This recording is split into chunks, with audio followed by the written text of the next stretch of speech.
안녕하세요. 사연 읽어주는 남녀입니다.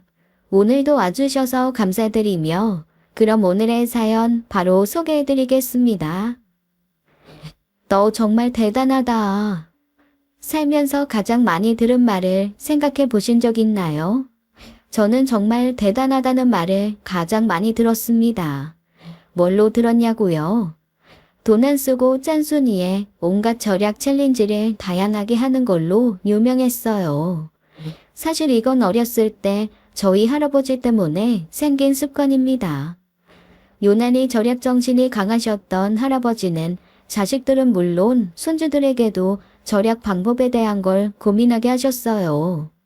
그렇다고 막무가내로 휴지 2칸 써라, 물 내리지 마라 이렇게 강요하신 건 아닙니다. 손주들이 시합처럼 즐길 수 있는 환경을 만들어주셨고 경쟁심 강한 저는 늘 할아버지가 연 대회에서 1등을 했어요.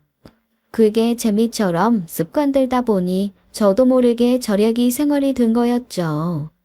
학교 다닐 때도 다들 새 실내화에 목맬 때 저희 반은 저 때문에 바느질 열풍이 불었습니다. 혹시 시실 날실 알고 계신가요? 좀 굵은 색실로 촘촘하게 구멍난 부분을 시실처럼 먼저 끄매고 다양한 색실로 날실로 엮으면 얼마나 예쁜데요.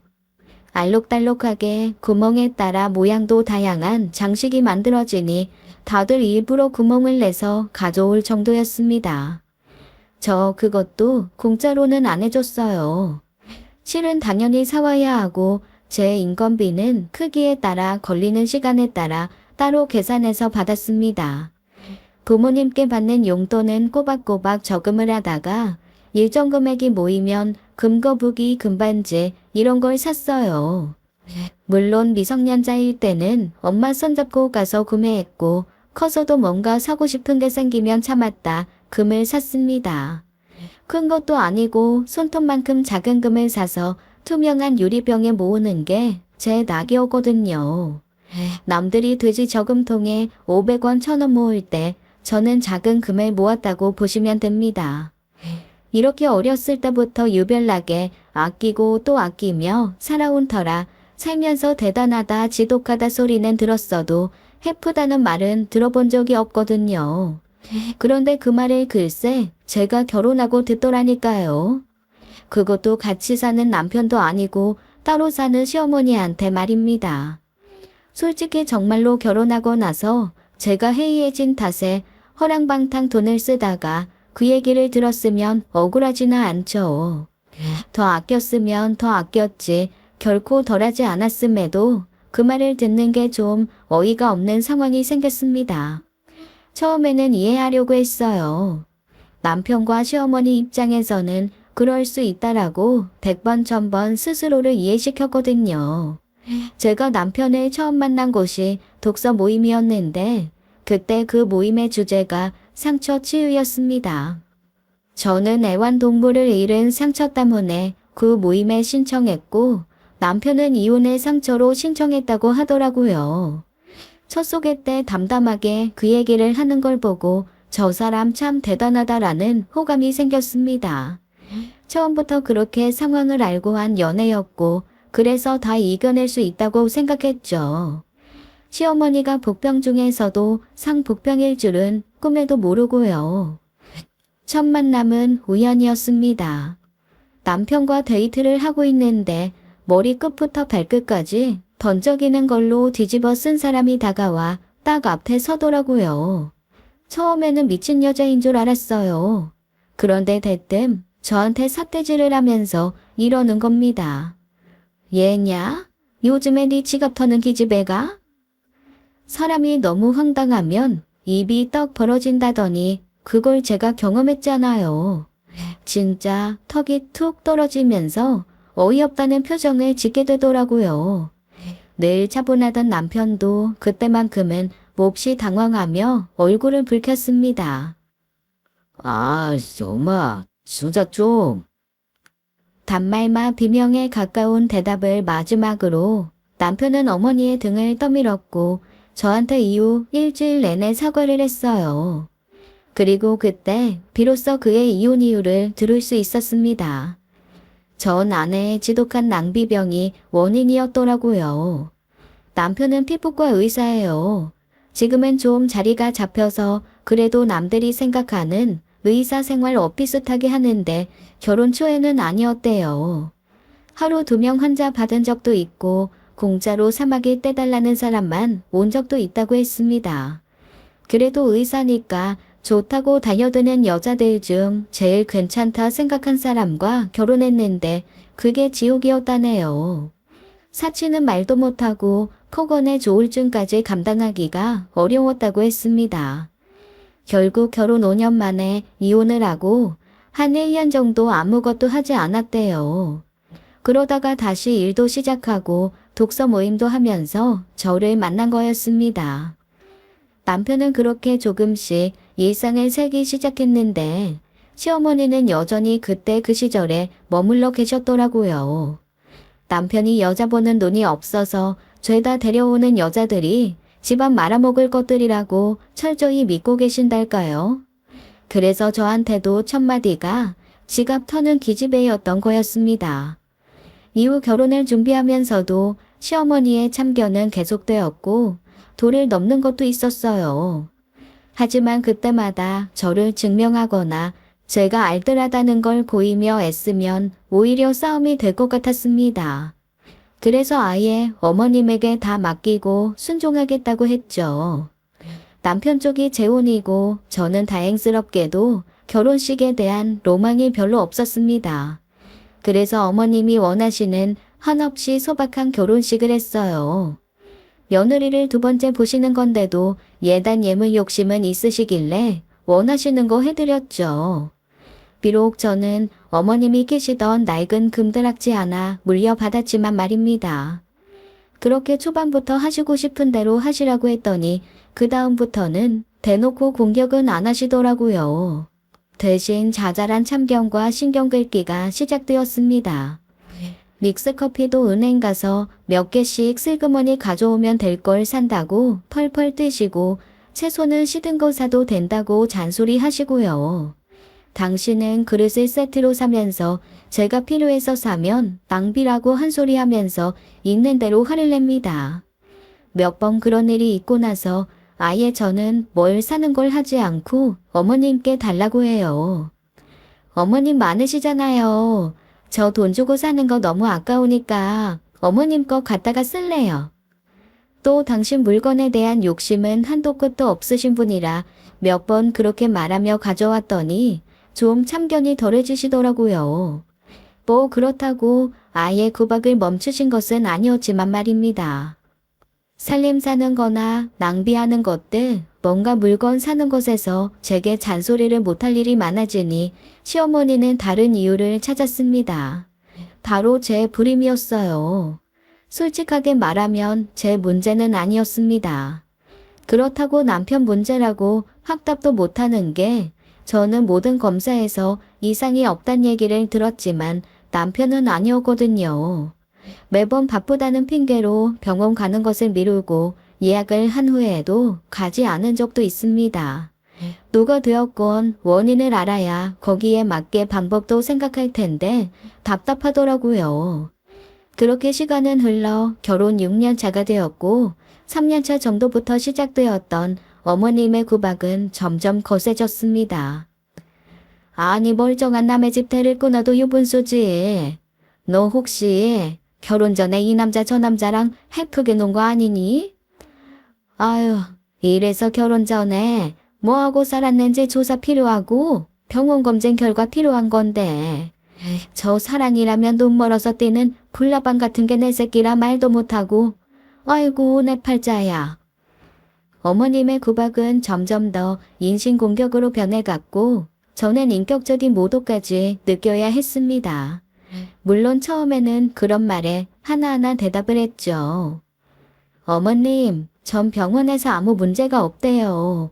그래서 저 사람이랑 같이 병원 가보려고 하는 건데 저 사람이 죽어도 병원을 안 가잖아요. 원인을 알아야 해결점이 나오죠. 어머님이 저 사람 좀 설득해 주세요. 그러면 하지만 어머님은 제 말은 귓등으로도 듣지 않으시더라고요. 그저 모든 것이 제 탓이고 남편 달래고 어르지 못하는 것도 제가 못나서 그렇다고 했습니다. 그리고 그런 어머니 옆에서 계속 부채질을 하는 시누이는 한술 더 뜨더라고요. 아니, 언니, 까놓고 말해서 마누라가 매력적이고 예쁘면 남자 입장에서는 매일이라도 안고 싶지 않을까? 하루가 멀다 하고 아내를 안으면 그중 하나는 명중하게 돼 있는 거 아니에요? 전쟁통 속에서도 애는 만든다는데 대체 언니는 오빠한테 뭘 어쨌길래 사랑을 구걸해도 안 돼요? 그 정도면 여자로서 자각이 부족하거나 자질이 없거나 뭐 그런 거 아닌가? 내 말이 그 말이다. 아이고, 전 마누라랑은 같이 있고 싶어서 출근도 안 하든. 네. 어머니, 지금 무슨 말씀하시는 거예요? 어? 아니다. 하여간 남편 마음 못 잡는 건 죄다 네 탓이니까 네가 알아서 해. 사실 그때는 좀 무너지더라고요. 저 하나 공격하는 건 간신히 버텼는데 어머니 입에서 이혼한 전처와 비교하는 얘기가 나오니 띵해졌습니다. 결국 그날 저는 남편에게 한바탕 퍼부었어요. 같이 병원을 가던가 아니면 어머니에게서 날 보호하던가 선택하라고 했죠. 그랬더니 남편이 한숨을 푹 쉬면서 이러더라고요. 미안해. 그런데 나 솔직히 아이에 대한 생각이 아직 없어. 하지만 이 말을 엄마에게는 도저히 못하겠거든. 우리 엄마 알잖아. 내가 아이 생각 아직 없다고 하면 병원까지 쫓아와서 일도 못하게 할 사람이라는 거. 둘 중 하나는 살아야지. 내가 더 잘할게. 한 2년만, 응? 병원 요즘에 너무 잘 되고 있단 말이야. 2년만 더 버텨주라. 내가 20년 동안 그 고생 다 갚아줄게. 엄마한테는 내가 적당히 하라고 말은 한번 할 테니까 당신이 조금만 더 내 방패가 되어줘. 부탁할게. 뭐라고? 아니 그게 말이 돼? 단패막이를 해달라니. 어머니 지금도 나한테 매일 전화해서 닥달하셔. 오늘은 당신 전처 얘기도 하셨다고. 당신 전처랑 시간 보내느라 병원 안 가고 그런 적도 있었다며. 그렇게 금슬 좋았는데 왜 이혼하고 나를 힘들게 해? 여보, 그 말은 할 말이 아니지. 그 사람이랑 나는 이미 끝났어. 그것도 아주 상원수지고 끝났다고. 한때 좋은 시절도 있기는 했겠지. 엄마가 홧김에 아무 말이나 던진 거 가지고 나한테 그러면 난 대체 누구를 의지하고 누구 품에서 쉬어. 순간 아차 싶었습니다. 어머니가 저에게 쏟은 짜증과 분노를 제가 이 사람에게 고스란히 다시 쏟고 있는 거잖아요. 어머님과 똑같은 사람이 된 것 같았습니다. 하긴 어머님이 모든 것을 아는 것도 아니고 그냥 한 말일 수도 있는데 그걸로 남편을 잡는 건 아니다 싶었죠. 결국 그날 저는 남편에게 화풀이도 다 못하고 오히려 제가 말실수했다며 사과를 했습니다.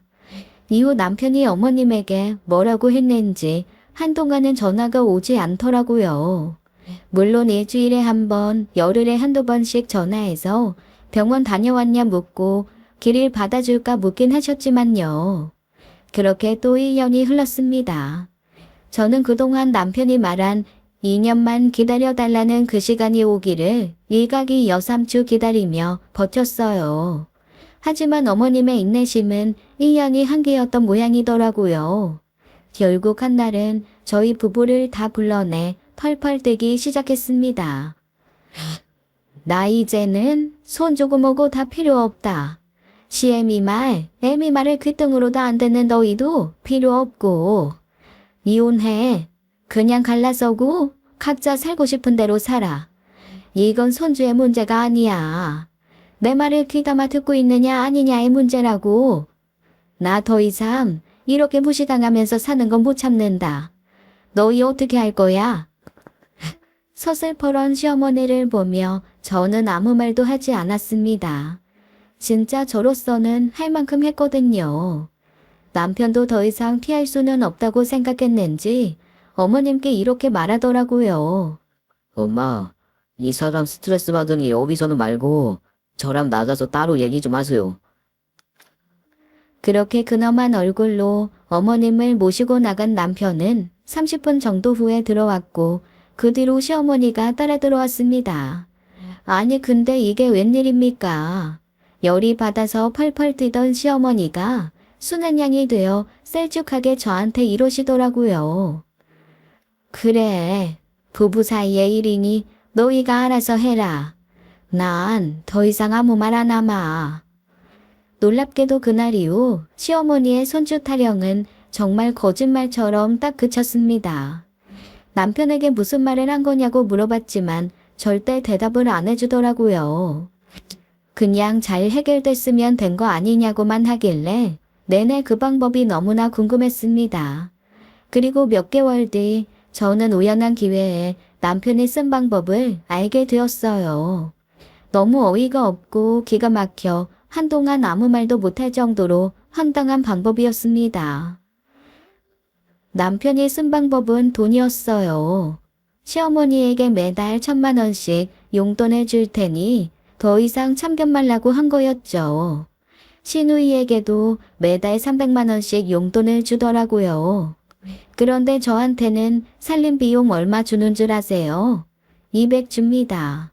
그걸로 저 식비 공과금 해결하고 제가 버는 돈 중 200 정도로는 집 대출금, 각종 세금을 내요. 그래놓고 전처가 사치하는 것 때문에 스트레스 너무 받았다, 트라우마다 하면서 빙수 한 그릇 안 사줍니다. 같이 사는 저한테 그렇게 짠돌이로 굴면서 자기 엄마와 동생한테는 한 달에 1,300만 원을 준다니 너무 어이가 없더라고요. 그걸 알게 된 과정도 어이없기는 마찬가지였습니다. 일반적으로 백화점은 비싸고 시장은 싸다고 생각하잖아요. 그런데 가끔 백화점 닫을 시간에 가면 괜찮은 식재료를 떨이로 싸게 파는 경우가 있습니다. 하나하나 재료 사서 만들면 버려지는 것도 많고 시간도 들고 부대 양념도 돈이 들잖아요. 이럴 때는 차라리 백화점에서 떨이로 파는 걸 사다가 먹는 게 훨씬 경제적입니다.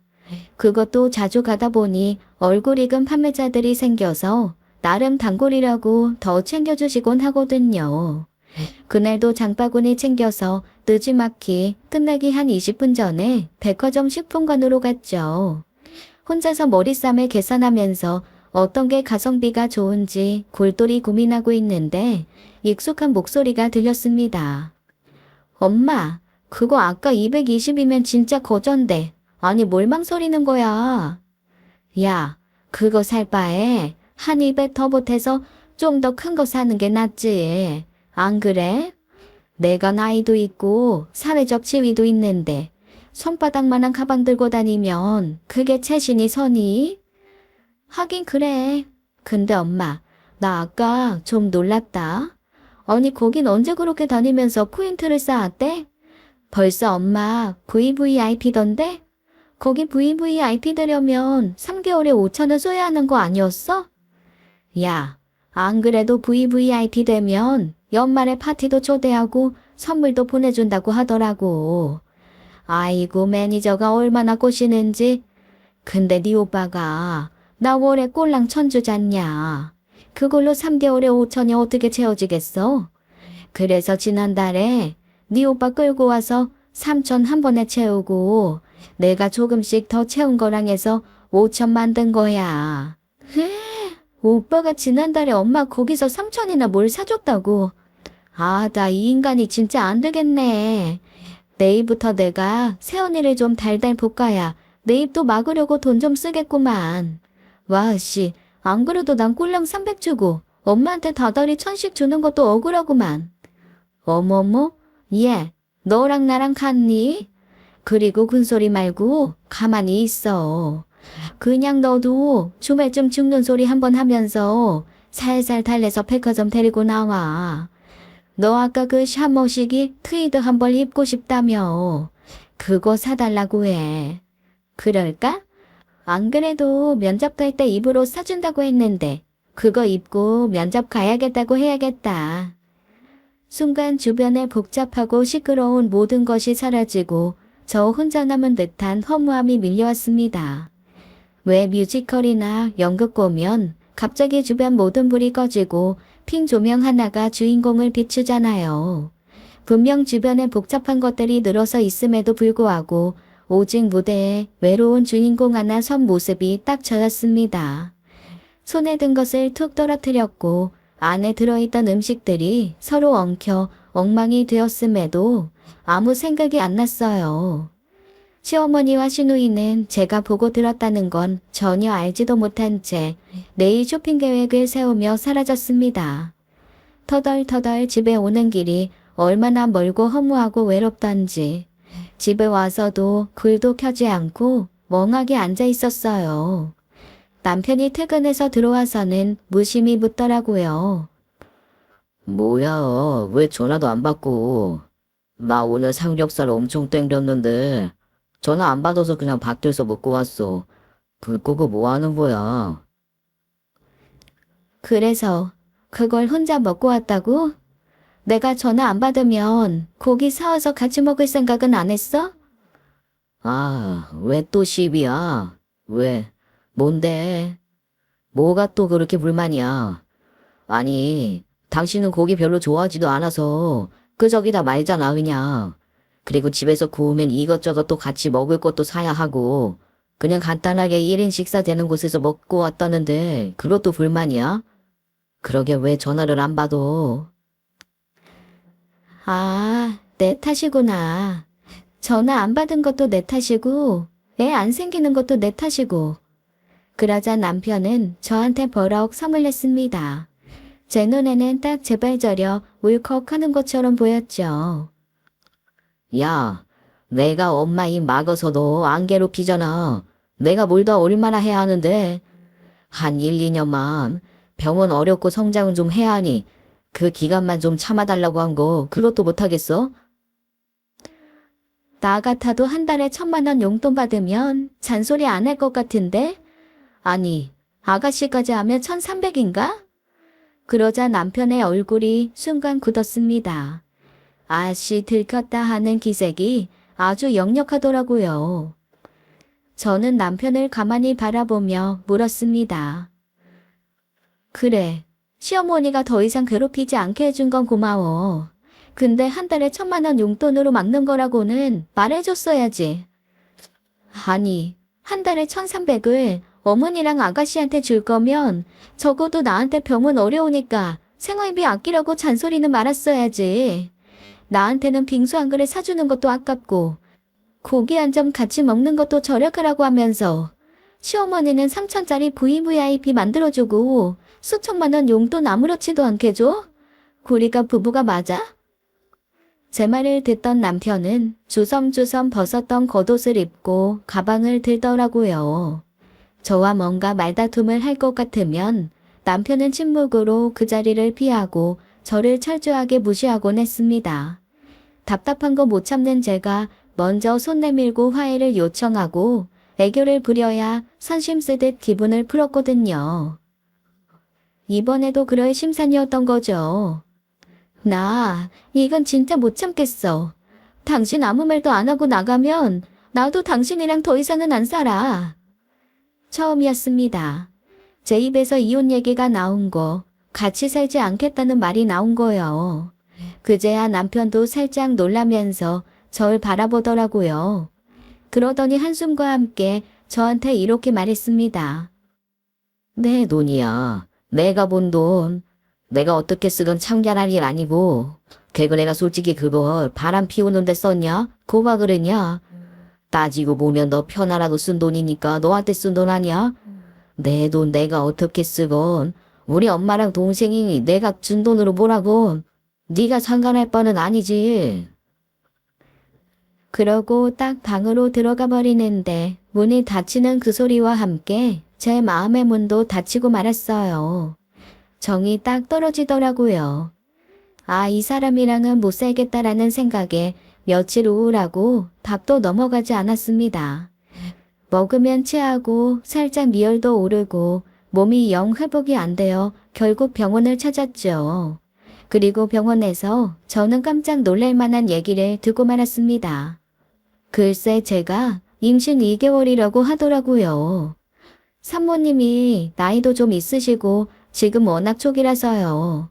마음 편하게 갖고 안정 취하셔야 돼요. 2개월째기는 하지만 곧 3개월에 가까우니까 한 3주 뒤에는 편하게 주변에 말씀하셔도 될 것 같기는 하네요. 아, 가족들한테요. 그 말을 듣고 사실 기분이 복잡했습니다. 아이가 찾아와 준 건 고맙고 행복했지만 그 시기가 남편과 살지 말지 고민하는 시기라는 게 슬펐어요. 아이한테도 너무 미안했습니다. 남들은 잉밍아웃이다 뭐다 해서 온갖 이벤트로 세상에 온 걸 축하하고 기뻐하던데 전 아니잖아요. 의사가 말한 3주의 시간이 1000년처럼 길더라고요. 3주 뒤 저는 다시 병원에 갔습니다. 그리고 초음파 사진도 보고 아기가 잘 크고 있다는 얘기도 들었어요. 병원에서 만들어준 아기 수첩을 들고 집에 온 저는 한참을 고민하다 남편에게 시댁으로 오라고 했습니다. 그리고 저도 아기 수첩을 가지고 시댁으로 갔죠. 남편에게 뭔가 얘기를 들은 듯 시어머니는 떨떠름하게 저를 맞이하시더라고요. 그렇게 주렁주렁 화려하게 입고 달고 했던 것들은 다 어디다 숨겼는지 초라한 실내복을 시위하듯 입고 계신 것도 웃겼습니다. 아니 또 무슨 트집을 잡으려고 다 불러 모으고 그러니?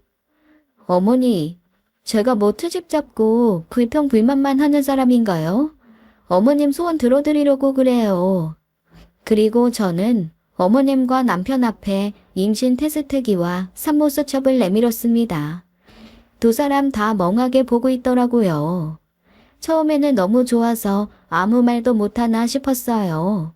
그런데 뭔가 좀 이상한 거예요. 보통 너무 좋으면 아무 말 못하고 입틀막을 했다가도 금세 다시 펄펄 뛰며 좋아하잖아요. 그런데 둘 다 반응이 영 뜨뜻미지근한 겁니다.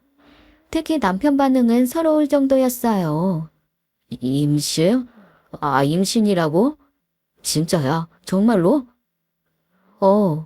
근데 당신 반응이 왜 그래? 우리한테 아이가 생겼어. 안 기뻐? 아니, 좋지. 너무 놀라서 얼떨떨해서 믿어지지가 않아서 그래. 그러자 시어머니가 갑자기 막 호들갑을 떨며 저한테 그러더라고요. 예, 남자들 너무 놀라면 이렇게 얼빠진 반응을 한다. 그래, 좋은 소식 전해줘서 기쁘구나. 나도 드디어, 그래, 할머니가 되겠네. 몸조리 잘하고, 응? 힘든 거 있으면 말하고, 응? 그러면서 시어머니는 마치 뒤에 누가 쫓아오기라도 하는 것처럼 후다닥 저희 부부를 집으로 보냈습니다. 집으로 돌아오는 길 남편은 내내 한마디도 하지 않았어요. 누가 도끼로 남편을 반으로 쪼개 안에 있는 실체를 싹 걷어간 느낌이랄까요? 껍데기만 남아서 운전하고 껍데기만 남아서 제 옆에 앉아 있는 것 같았습니다. 집에 와서도 남편은 건성으로 절 한번 안아주고는 피곤하다며 바로 씻고 잠이 들더라고요. 뭔가 많이 이상했어요. 그날 이후 남편은 병원에 큰 수술이 많다며 새벽같이 나가 밤늦게 들어오더라고요. 꽃다발에 이벤트까지 바란 건 아니었어도 적어도 마트에서 하우스 귤이라도 사오기를 바란 게 큰 걸 원한 걸까요? 점점 남편의 태도에 의문이 들면서 저는 혹시나 하는 마음으로 흥신소에 연락을 했습니다. 흥신소에서는 며칠 내에 연락을 주겠다고 하더니 한 달이 지나도 연락을 하지 않더라고요. 그리고 한 달 반 정도 지났을 때 남편이 너무 예민해서 뒤밟는 게 어렵다고 못하겠다고 했습니다. 아니 무슨 국가 스파이의 뒤를 밟아달라는 것도 아니고 평범한 남자 뒤밟는 것도 못하면 그게 흥신소인가요? 어이가 없어 한바탕 퍼붓고 소파에 앉았는데 배가 살살 아프더라고요. 처음에는 대수롭지 않았지만 곧 피가 비치기 시작했습니다. 놀라고 당황스러워 119를 불렀고 저는 그날 4달간 제 뱃속에 자리 잡았던 아이를 잃었어요. 병원에 누워 정신을 차리고 아이를 잃었다는 얘기를 듣고는 하늘이 무너졌습니다. 그 와중에 남편이 연락이 안 되어서 회사 동료였던 사람이 쫓아와 보호자 사인 해줬거든요. 수술 다 끝나고 회복실에서 남편에게 연락을 하니 바쁜데 전화한다고 짜증을 있는 대로 냈습니다. 나 병원이야. 병원? 아이, 너 또 별로 아픈 것도 아닌데, 오버해서 병원 가고 그런 거 아니야? 야, 돈이 나만 하냐? 툭하면 병원 가고 그러는 거. 유산했어. 지금 회복실이고. 아, 네가 그렇지. 바빠 끊어. 순간 제가 뭘 들은 건가 싶더라고요. 솔직히 얼굴 한번 본 적 없는 생판남이라도 유산해서 병원에 누워있다면 첫 마디는 괜찮아여야 하는 거 아닌가요? 하물며 강산이 반도 넘게 변하는 시간에 부부로 살아왔는데 네가 그렇지라뇨. 너무 어이가 없으니 눈물도 안 나더라고요. 오히려 옆에서 슬금슬금 눈치를 보며 상황을 파악한 간호사에게 뭔가 얘기를 들었는지 의사가 와서 다정히 위로를 해주었습니다. 산모님, 여러모로 마음 불편해서 집에 가서 쉬고 싶으실 것 같기는 한데요. 사실 아이 흘리는 것도 출산이랑 똑같아요. 몸 무리하시면 나중에 건강에도 안 좋고 다음에 찾아올 아기 천사한테도 안 좋아요. 그러니 한 이틀 정도 입원하시고 충분히 수액 맞으시고 건강식 드시면서 몸 보완하고 퇴원하세요. 네, 알겠습니다. 다정함도 모자라면 굶주림이 되더라고요. 의사의 그 말이 얼마나 꿀처럼 달던지 이틀이 아니라 20일이라도 입원하라면 하겠다는 마음까지 들었습니다. 그리고 병원에서 세심하게 살펴줄수록 저는 남편에 대한 분노가 끌어올랐습니다. 분명 시어머니에게도 문자를 했는데 답이 없고 시누이도 알았을 텐데 이런 방구 말도 없었거든요. 그 집안 식구 모두에게 분노와 화밖에 남지 않더라고요. 병원에서는 이틀을 말했지만 마음이 무너져서인지 몸의 회복이 더뎠습니다. 남편은 제가 집에 있건 없건 별로 신경도 안 쓰는 듯 하더라고요. 3일째 되던 날도 집에 없으니 문자 하나 보내는 게 전부였습니다. 그때도 괜찮냐는 말은 없고 보험 되는지 철저하게 알아보고 입원하라는 말뿐이었어요. 그때부터 이거 사람 아니구나 하는 생각이 들었습니다. 제가 결혼 전에 강아지를 한 마리 키우다가 강아지 나이 13살에 하늘나라 보내고 힘들어한 적이 있거든요. 그것 때문에 독서 모임도 나가 저 인간을 만난 거였고요. 사실 그때 강아지 하늘나라 보내면서 제가 깨달았던 건 하나였습니다. 말도 통하지 않고 종도 다르지만 생명체가 살 부대끼며 한 집에서 조석으로 밥 먹고 살면 식구라는 거요. 그랬기에 그 친구를 하늘나라 보내고 제가 무너지듯 아프고 슬펐던 거 아니겠어요? 그냥 키우던 짐승이 아닌 식구를 떠나보낸 거니까요. 그런데 남편은 저를 그 개만도 못한 사람 취급하고 있는 게 분명했습니다. 어쨌거나 자기 아내고 자기 아이를 품다가 이렇게 된 건데 이건 아니죠. 지구 끝에 있었더라도 와서 얼굴 봐야 하는 게 정상 아닌가요?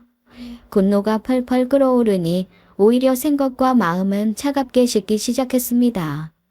상판 보고 한 번은 내질러줘야 이혼을 할 때 하더라도 속이 풀리겠더라고요. 그래서 일주일 정도 입원하고 바로 미용실부터 예약했습니다. 마치 갑옷을 갖춰 입는 마음으로 머리를 하고 메이크업도 받았어요. 추레한 모습에 진짜 병원에서 갓 나온 비실비실한 사람이 메이크업과 머리를 하니 좀 이상했나 봅니다. 머리 해주시는 분이 조용히 묻더라고요. 오늘 어디 가세요?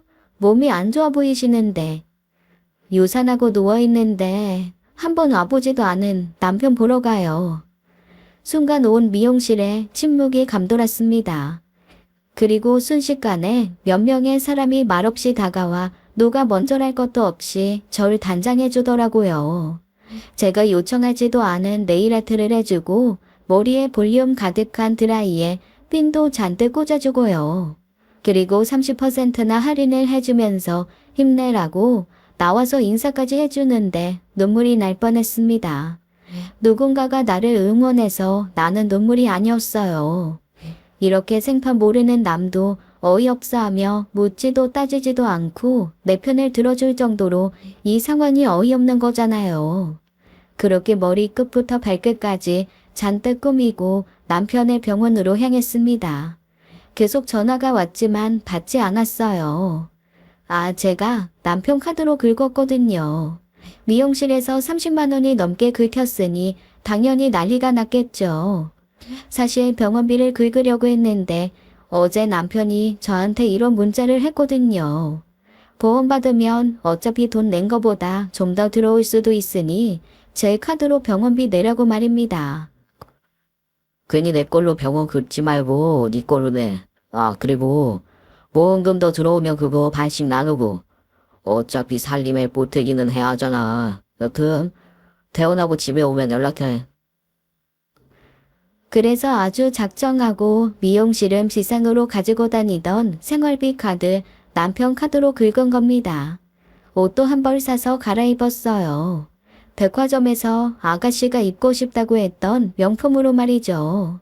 그리고 딱 구두까지 사서 신으려고 했는데 구두 결제를 하던 직원이 카드가 막혔다고 하더라고요. 이 치사한 인간이 카드 정지를 시킨 겁니다. 그래서 구두는 제 돈으로 사 신고 병원으로 향했던 거죠. 미친 듯이 오는 전화 무시하고 병원까지 가서 심호흡을 하고 안으로 들어갔습니다. 남편 병원은 구조가 좀 특이해요. 남편의 피부과에 오는 사람들 중 대부분이 질병보다는 미용 때문에 찾거든요. 그러다 보니 사람들이 드글드글한 곳에 앉아서 대기하는 걸 꺼려합니다. 그래서 남편의 병원은 들어가면 짧은 복도가 있고 거기서 안쪽으로 좀 더 들어가 은밀하게 접수하는 곳이 있어요. 원장실은 복도 끝 안쪽에 있고요. 즉 환자들은 남들 눈에 띄지 않고 접수한 후 바로 원장실로 갈 수 있는 겁니다. 별도 대기 공간은 따로 마련돼 있어서 굳이 거기서 기다리지 않아도 되거든요. 저야 뭐 접수할 일은 없으니 복도를 따라 걸어 남편이 있는 방 쪽으로 향했습니다. 그런데 그때 거기에서 충격적인 소리를 듣게 되었어요. 남편이었어요. 그러니까 잘못 끈 줄 알았는데 어쩌겠어. 가끔 그런 일이 있대. 너랑도 그랬는데 얘랑 안 그러라는 법 있냐? 몰라 의사는 멱살을 잡던가 해야지. 나오면 기억이 알겠지. 여튼 괜히 재혼했어. 애도 못 낳는 패급인데. 몰라. 무슨 승질이 났는지 카드 겁나 긋길래 확 정지시켜버렸어. 뭘 잘했다고 병원비 오지게 쓰고 돈도 쓰는지 뭐. 됐어. 이따가 갈게. 다리에 힘이 풀려 그 자리에 주저앉았습니다. 뭔가 입을 열어 말을 해야 하는데 꽉 막혀서 나오지 않더라고요. 손이 부들부들 떨려왔습니다. 간신히 몸을 일으켜 벽에 기대어 있는데 한 여자 환자가 저를 이상하게 보면서 원장실로 가는 게 보였어요. 코너를 돌아 원장실 문을 열자 남편이 반갑게 말하는 소리가 들렸습니다. 몰라보게 예뻐지셨어요. 역시 피부는 폴링이 닿아야 해요. 그쵸? 저는 요즘 환자분 보는 낙에 삽니다. 날이 갈수록 미모 경신 기록을 세우시니 제가 설레요. 안 설레요? 진짜 선생님 왜 이러세요? 아니 왜 선생님은 결혼을 그렇게 일찍 하셨어요? 진짜 조금만 더 기다렸다가 저 좀 만나주시지. 아니 이상형을 만났는데 유부남의 애아빠라니. 운명의 장난이에요 진짜. 그런 말소리와 함께 문이 닫히는 것을 들으며 저는 헛웃음이 나왔습니다. 아니 저 인간 애아빠 코스프레까지 하는 거야 라는 생각이 들며 어이가 없던 그때 뭔가 싸한 기분이 들더라고요. 바로 병원을 나와 흥신소를 찾았습니다. 그 전에 의뢰했던 흥신소가 너무 어이없는 대답을 해서 이번에는 다른 데를 소개받아 의뢰를 했죠. 그리고 며칠 뒤 흥신소에서는 진짜 기막히고 어이없는 소식을 전해줬어요. 아이고 사모님 아주 엉펑지게 뒤집어 쓰셨던데요. 네? 그게 무슨 말씀이세요? 아이, 우리끼리 하는 말 중에 기름병이라고 있거든. 아주 맨질맨질 매끈해서, 아이, 손에 잡혀도 쓱쓱 빠져나가는 미꾸라지 같은 고객들이 있어요. 야, 우리 사장님이 딱 그 기름병이죠. 그리고 지난번에 다 찾아, 탐정빵인가? 거기 의뢰하셨다고 했죠? 거기 우리 사장님 단골이더라고. 짜고 치는 고스톱을 우리 사모님 당하셨어. 단골이라뇨? 그러면 그 흥신소에서 저한테 거짓말을 했다는 거예요? 우리도 우리가 있어서 성고객, 단골 고객 우선이기도 하거든요. 그쪽 사장님이 거기에 오랜 단골이시더라고. 사모님이 의뢰한 거 그쪽에서 미리 약친 거야. 사장님 털 거 없다고 돈도 돌려줬죠. 네. 실비 20% 제외하고 다 돌려줬어요. 양다리 안 걸치겠다 이거지. 그런데 그럴 이유가 있더라고. 아, 일단 여자는 당연히 있으시고 애도 있으시던데 6살 사는 뭐. 순간 제 귀에 띠 하는 이명이 들렸습니다.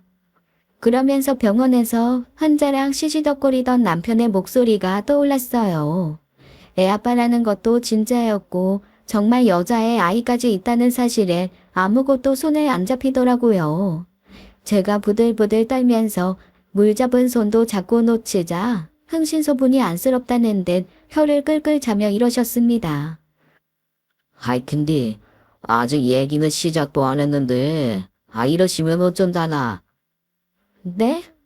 뭐가 또 있어요? 이게 한쪽 머리를 강타한 충격이 다른 쪽을 때리면 오히려 정신을 차리게 하는 효과가 있더라고요. 제 물음에 흥신소에서 해준 얘기는 진짜 기막힌 거였습니다. 남편이 만나는 여자, 아이를 낳아 키우는 그 여자가 글쎄 남편의 전부인이었습니다. 아이의 나이를 보면 저랑 결혼 생활하는 동안 아이를 가졌던 거죠. 제가 너무 어이가 없어 피식피식 웃고 있자니 흥신소에서 조심스레 그 다음 정보를 전하더라고요. 그런데 이게 참, 세상은 돌고 돌고, 이 자꾸 걸어나가면 온 세상 사람 다 만나고 오는 게 이치기는 한데, 그 남편분도 그 여자분의 이 퍼스트는 아닌 걸로. 네? 그건 또 무슨 말씀이세요? 그러니까, 남편분은 사모님 배신하고 지금 바람 피우고 살림 차렸잖아요. 저희가 체크한 바에 의하면, 월화수는 그 사장님이 사모님, 아니, 그 내연녀 집으로 가신단 말이죠.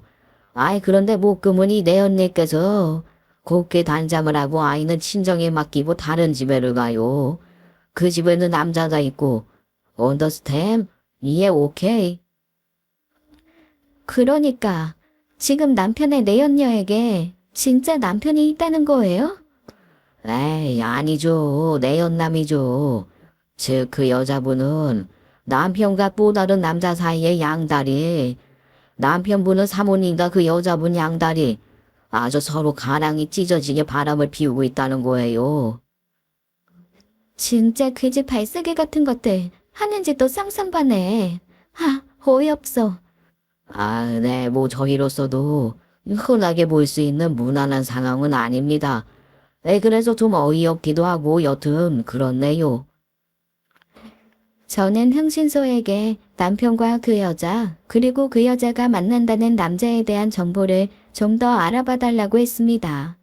그리고 그 여자가 태운다는 아이의 친자 확인도 부탁을 했어요. 아무래도 남편이 병원에서 말한 묶었다는 말이 너무 걸렸거든요. 의료 정보까지 알아내기는 어려우시겠죠? 저 남편이 혹시 정관수술 같은 거 했는지 알고 싶거든요. 그런 것까지 가능할까요? 뭐 시간은 걸리겠지만 불가능한 건 아닙니다. 뭔가 짚히는 게 있어서요. 흥신소의 말에 저는 남편이 병원에서 통화한 내용을 말해줬습니다. 자기 묶었는데 왜 자꾸 이런 일이 생기냐, 뭐 이런 내용이요. 그러자 흥신소에서는 수술을 한 후에도 간혹 자연 임신이 되는 경우가 있기는 하다며 일단 알아보겠노라 하더라고요. 그날 이후 저는 남편에 대한 모든 정, 오만정이 다 떨어졌습니다. 남편에게 이혼을 요구했고 남편은 제 이혼 요구는 귀등으로 듣지 않고 카드 쓴 것만 난리를 부리더라고요. 마치 벽을 보고 말하는 것 같은 답답함에 이혼도 확실하게 진행이 되지 않고 답답함만 커져갔습니다. 남편의 입장은 간단했어요. 몸 관리 못해서 아이를 잃은 것은 전적으로 제 잘못이고 그 와중에 사치를 했다는 게 너무 실망이랍니다. 그러면서 제가 흥청망청 쓴 돈에 대한 수습을 어떻게 할 것인지 내놓기 전까지는 저와 대화를 않겠다더라고요. 뭐 그러거나 말거나 저는 이미 마음이 떠났고 혼자서 살아갈 준비와 이혼 준비를 함께하기 시작했습니다. 변호사도 만나고 자료도 모으며 흥신소 연락만 목이 빠져라 기다렸던 거죠. 그리고 제가 의뢰를 한 지 보름 정도 흘렀을 때 비로소 흥신소에 연락이 왔습니다. 어휴, 멀리 계신 님이 오신다는 연락이 이보다 반가웠을까요? 버선을 신었다면 바로 버선발로 뛰어나가 만났을 정도로 기쁘더라고요. 한달음에 나가 만난 자리에서 흥신소 직원은 저에게 정말 충격적인 사실을 알려주었습니다. 모든 상황의 주도권을 제가 잡을 수 있는 결정적인 증거였어요. 하지만 오히려 그 증거를 손에 쥔 저는 고민이 시작되었습니다. 이제는 단순히 이혼만으로 끝낼 수 없다는 오기가 생겼거든요. 남편의 삶에 사회적인 말살까지 더해야 속이 시원할 것 같았습니다. 차근차근 계획을 세우기 시작했어요. 먼저 남편에게는 협의 이혼이 씨알도 먹히지 않을 것 같아 소송을 걸었습니다. 그리고 그 상간녀에게도 위자료 소송을 걸었어요. 사진의 녹음까지 증거는 차고도 넘쳤죠. 그제야 남편이 저를 불러 조용히 이혼하고 아무에게도 이 사실을 말하지 않겠다는 각서를 쓰라고 하더라고요. 각서 쓰면 1,000만 원 더 주겠다나요? 코웃음을 치며 됐다고 거절했습니다. 제가 시어머니 한 달 용돈 되는 돈 그거 꼴랑 1,000 받자고 이러는 거 같냐고 말이죠. 조용히 이혼할 생각 없어. 당신 지금까지 당신 하고 싶은 거 다 하면서 살았지? 나도 이젠 그러려고. 나 하고 싶은 거 하려고. 그리고 그날부터 저는 플래카드에 남편의 만행을 낱낱이 써서 몸 앞뒤로 걸고 1인 시위를 했습니다. 맘카페에 억울함을 알리는 글도 쓰고 덕분에 위로도 많이 받았어요. 사람들 진짜 훌륭한 게 제가 익명으로 이니셜로만 썼음에도 아름아름 다 알아내는 게 아니겠어요.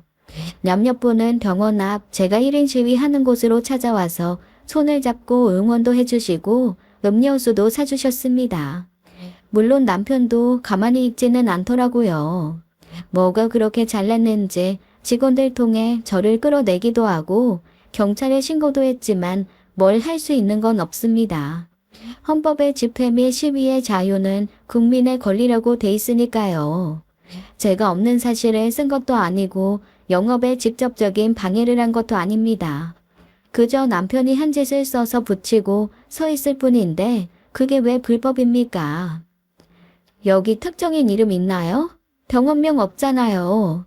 보세요. 분명히 제가 모 피부과 의원의 김모 의사라고 했잖아요. 그냥 저는 여기 서 있는 게 좋아서 서 있을 뿐입니다. 오히려 저한테 이러는 거 그 사람이 자기 재벌 저려서 이러는 거라고 받아들여도 되죠?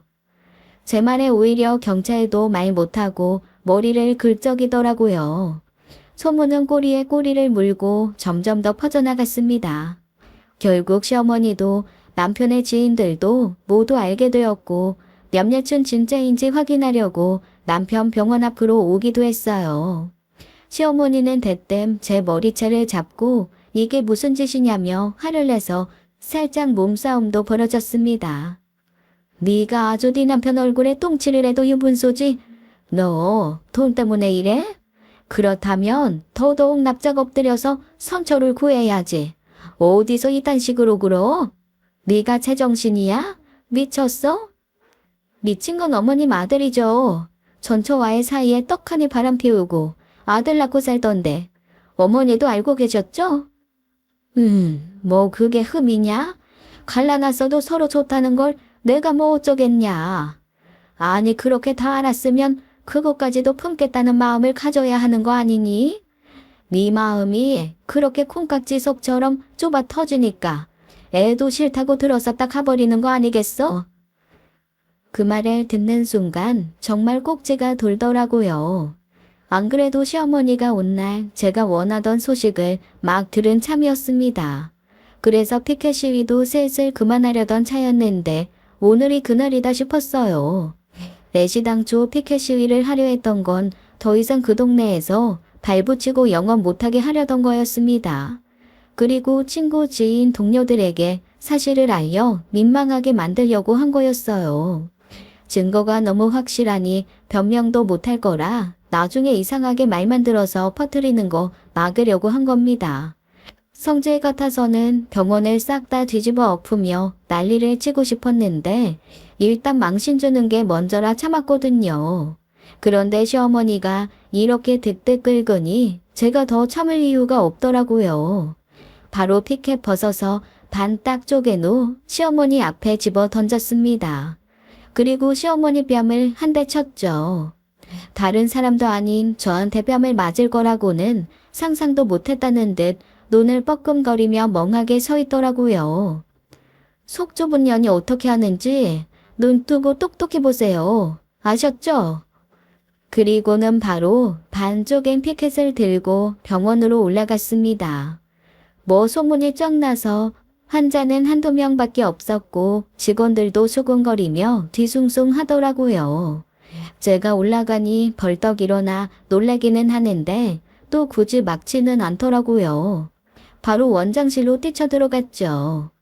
와, 그런데 이 인간 그 와중에도 원장실 안에서 시시덕거리며 환자 하나랑 놀아나고 있던데요. 아주 볼 쓰다듬으며 애틋하기가 말할 수가 없었습니다. 진짜 분리수거도 안 되는 쓰레기 새끼. 저는 그대로 남편의 뺨을 갈겼어요. 그리고 차분히, 정말 아주 차분히 책상 위에 있는 걸 싹 바닥으로 쓸어내리고 책장의 책도 툭툭 바닥으로 떨궜습니다. 화를 내면서 폭발한 것도 아니고 이삿짐 싸는 속도로 툭 떨구고 남편 한번 노려보고를 반복했죠. 그런데 이게 펄펄 끓는 가마솥은 차라리 찬물에 담그면 식잖아요. 이렇게 은근히 끓어오르는 광기는 식히는 것도 불가능했습니다. 희한하게 못된 놈들이 그걸 더 잘 알아요. 평소 제가 울며 불며 난리를 칠 때는 개무시하면서 오히려 지 잘났다고 펄펄 뛰던 남편이 어라 쫄더라고요. 아이씨, 왜 그래, 진짜. 전 대답 없이 남편의 집무실을 천천히 아주 천천히 초토화시켰습니다. 언젠가 친구가 한번 저한테 그런 말을 한 적이 있습니다. 펄펄 뛰는 사람은 오히려 빈 깡통 같아서 댕댕 울리기만 하지 아무것도 없는 사람이라고요. 대신 차분하게 다 부수는 사람은 진짜 머리 끝까지 돌거나 미친 사람이니 피하라고 했습니다. 그 말이 생각이 나서 정말 차분하게 병원을 다 부숴버렸더니 진짜 아무도 절 말리지도 건드리지도 못하더라고요.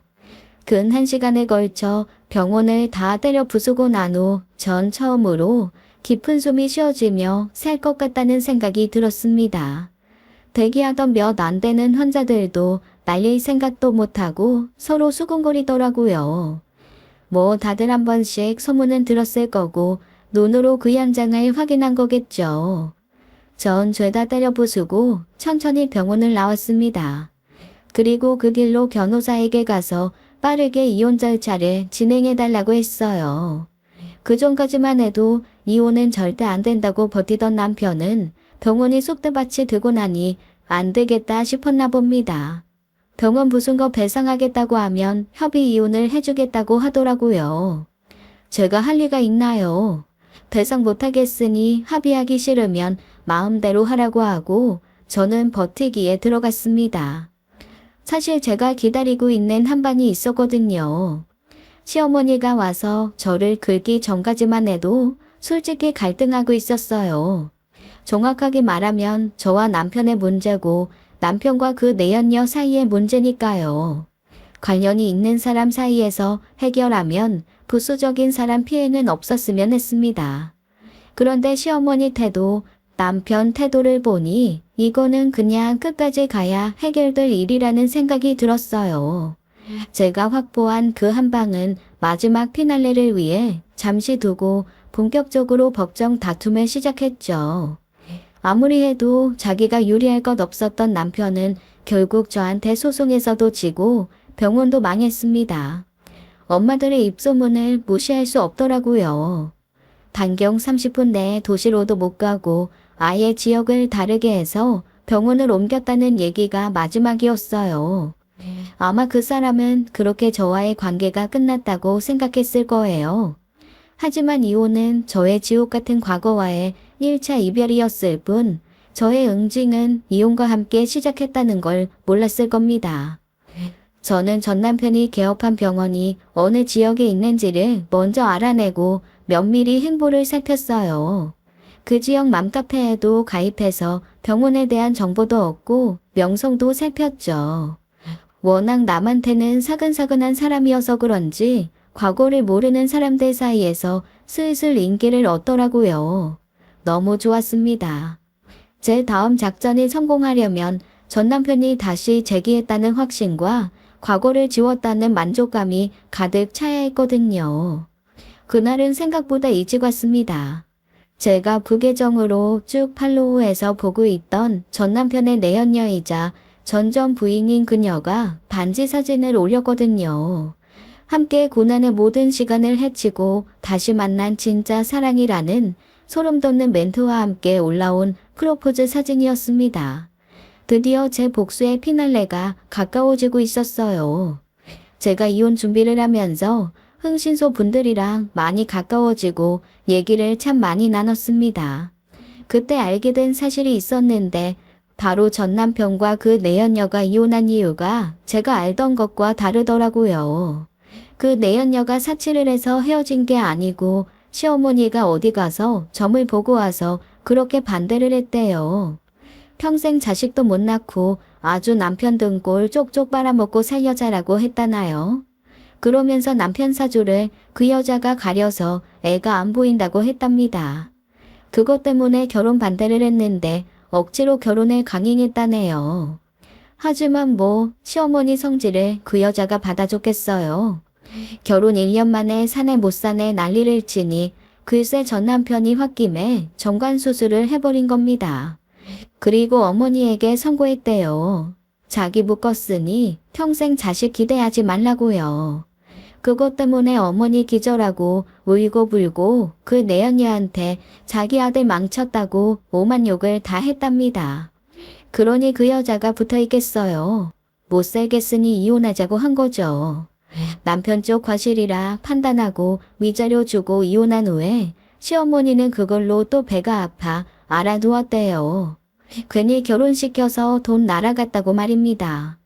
그렇게 자기 아들 씨 없는 수박 든 거 알면서도 저한테 그렇게 아이 타령하며 난리를 부렸던 거예요. 진짜 어이가 없죠. 헌데 저와 살면서 전 부인과 정리되지 않은 감정을 가지고 만나다가 덜컥 애가 생긴 겁니다. 알아보니 묻기만 한 사람 중 간혹 자연임신이 되는 경우도 있다고 하니 철석같이 믿은 거죠. 시어머니도 후락후락 지지 않는 데다 아이도 못 갖는 저보다 덜컥 아들 낳은 그 여자가 더 마음에 들었던 거고요. 그렇게 자기 아들이 바람 피우는 거 용인하며 저를 구박했던 거였습니다. 그러니 제가 끝까지 복수할 만하지 않나요? 그 둘이 결혼식 날 잡고 아들 화동 세울 계획 세우고 아주 희희낙락할 때 저는 조용히 소포 하나를 보냈어요. 시어머니 앞으로 말이죠. 결혼식 일주일 전이었어요. 그 안에는 6살 아들의 친자 확인서가 들어있었습니다. 제가 흥신소에게 부탁해서 받은 마지막 한 방이 그거였거든요. 아, 결과요? 당연히 전 남편과는 조금도 일치하지 않는 그녀의 또 다른 내연남의 아들이었죠. 제가 직접 볼 수는 없었지만 간접적으로 그 이후의 상황은 알 수 있었습니다. 전 남편이 개원해서 운영하던 병원은 또 문을 닫았고 전 시어머니는 집을 팔았거든요. 이제는 저와 단골 그 이상의 관계가 된 흥신소에서 툭 던져준 소식은 이랬습니다. 아이, 아들이랑 엄마랑 아주 대폰 싸우고 평생 보지 말자는 말까지 한 것 같던데 어머니 다 정리해서 요양원 들어가셨어. 그런데 거기서도 성질머리 있는 대로 부려서 들어간 지 이 보름도 안 돼서 요양보호사들이 다 피한다더라고. 그리고 전부인이자 현부인이 되려고 했던 그 여자는 어디 지방으로 이사를 갔다고 했어요. 집도 금매로 내놓고 한밤중에 자는 애 들쳐 업고 도망치듯 이사를 갔대요. 이후에 한번 전 남편이 새로 개원한 병원을 찾아가 봤습니다. 끝을 제 눈으로 보고 싶었거든요. 금매서 붙인 병원문을 보는데 10년 묵은 찻진이 다 내려가더라고요. 아주 대한민국 어디서도 의사 노릇 못하게 앞으로도 제가 아주 끝까지 지켜볼 겁니다. 지금까지 사연 읽어주는 남녀였습니다. 끝까지 시청해주신 여러분 감사드리며 저희는 다음 사연으로 돌아올게요. 감사합니다.